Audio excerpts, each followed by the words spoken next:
Chairman Reiger and members of the Senate Judiciary Committee. My name is Kathy Carlson. Yeah, would you please pull the mic right down to your, otherwise Absolutely. it's hard for us to hear. Does that help better? Yes. I'm not used to this. That's fine. Yeah, thanks. So I live in East Helena, and my name is Kathy Carlson, C-A-R-L-S-O-N. I know that this bill is not specifically about abortion, but a definition of human life. This bill, however, is critical to the outcome of policy decisions that are made based on this starting point. My testimony here shows the results of policy decisions, however. I had an abortion a year after Roe versus Wade was enacted, so it was legal. My then husband, when he heard that I was pregnant, said, "Well, when are you going to get it taken care of?" I was shocked and devastated, fell into despondency to my situation. I went through the motions, not knowing what to do, and hoping that I would miscarry. I knew deep down it wasn't right. But I was estranged from my family at the time and could not emotionally reach out to them. I had no one to talk to. No one at the clinic talked to me. No counseling, no explanation about the stage of life my baby was. They only said it was a simple, easy procedure and I'd be done in a short while, which it was. I was young, naive, and numb. My then husband just waited in the car, never even came in with me. The clinic was clean, as I remember. I went through the motions, afraid. I felt utterly empty when it was all over. My husband merely asked how I was. When I got back in the car, I remember walking into the house, sitting on the couch with a blank stare, eating a frozen Musketeers bar. I spiraled after that day.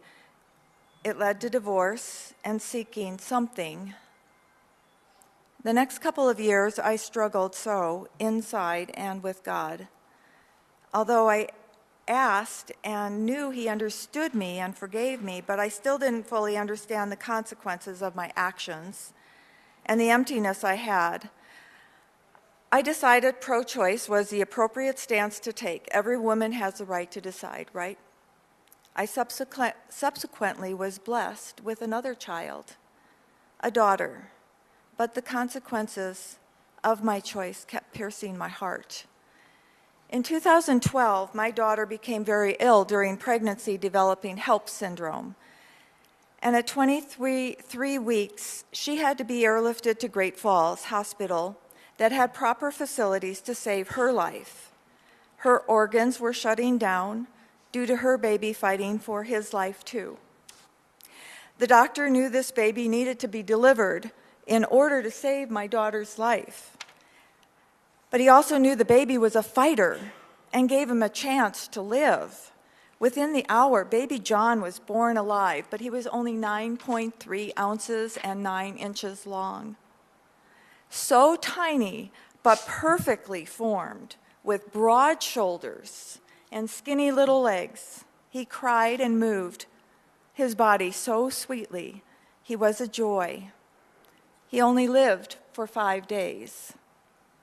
But he lived for 5 days. He was a part of the family and touched lives also at the hospital.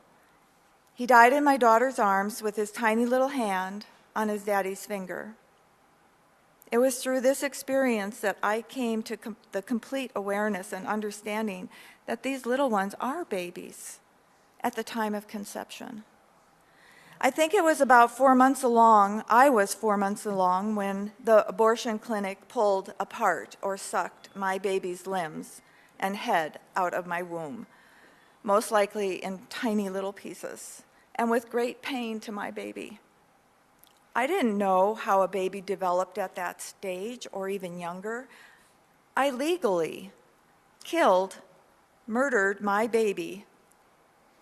And it wasn't until I was able to come to the grips with that and say that I was truly able to heal from the despair that I felt inside for so many years. God forgave me a long time ago when I asked him, but it took me a lot longer time to forgive myself and to take a stance that we are murdering our children and saying it's okay because there is a piece of paper, a policy, with someone's signature on it that says it's legal and no longer criminal to kill a person at a designated stage of life, even though it's scientifically accepted that a human being is created at conception. So I ask, how far will humanity go as we desensitize ourselves to the sanctity and the beauty of life at conception, at all phases of life? I weep for these babies, and I weep for the mothers who make this choice. I weep for those hearts that have become hardened in order to think it's okay, it's my life, it's my body. I weep for the fathers who dismiss the child they've fathered or who have no choice in the matter and are weeping that their baby was aborted. I weep for our society. Thank you.